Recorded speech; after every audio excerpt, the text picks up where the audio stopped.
ដំណើររឿងនិងព្រឹត្តិការណ៍សំខាន់នៃរឿងមួយតែងមានព្រឹត្តិការណ៍បន្តបន្ទាប់គ្នាព្រឹត្តិការណ៍ទាំងអស់បង្កើតបានជាដំណើររឿងព្រឹត្តិការណ៍សំខាន់នៃរឿងកើតឡើងក្នុងបណ្ដុំព្រឹត្តិការណ៍បន្ទាប់បន្សំរួមបញ្ចូលគ្នាចូលអានរឿងខាងក្រោមតើរឿងនេះមានដំណើររឿងនិងព្រឹត្តិការណ៍សំខាន់នៃរឿងដូចម្តេចខ្លះរឿងខ្លានិងកណ្ដុរថ្ងៃមួយខ្លាដើរស្វែងរកអាហារ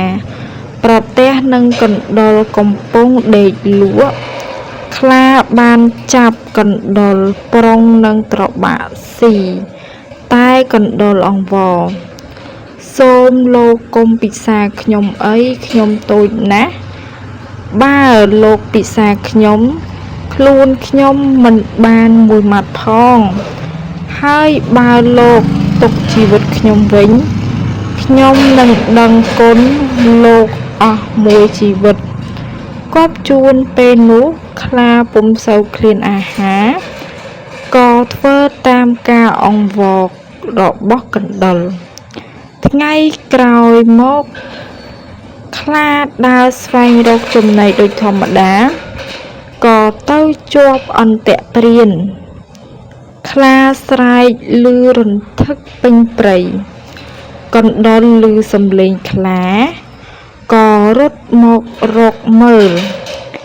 វាស្គាល់ច្បាស់ជាខ្លាដែលទុកជីវិតវាពីថ្ងៃមុន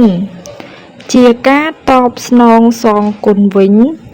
កណ្ដុរខំប្រឹងក៏គេកាត់ខ្សែអន្ទាក់ទាល់តែដាច់របូតខ្លារួចជីវិតទៅដកស្រង់និងកែសម្រួលពីសៀវភៅរឿងនិទានថ្នាក់ទី1ទំព័រទី1ទំព័រទី18បោះពុម្ពឆ្នាំ1979ក្នុងដំណើររឿងនេះមានព្រឹត្តិការណ៍សំខាន់3 1. ខ្លាបំរុងស៊ីកណ្ដុរតែដោយកណ្ដុរអង្វរក៏លែងកណ្ដុរវិញ 2. ខ្លាជាប់អន្ទាក់ព្រាន 3. កណ្ដុរជួយខ្លាឲ្យរួចជីវិតដំណើររឿងគឺជាលំដាប់លំដោយព្រឹត្តិការណ៍ក្នុងរឿងតាំងពីដើមដល់ចប់ព្រឹត្តិការណ៍សំខាន់គឺជាបណ្ដុំព្រឹត្តិការណ៍បន្ទាប់បន្សំនៅក្នុងរឿងមួយ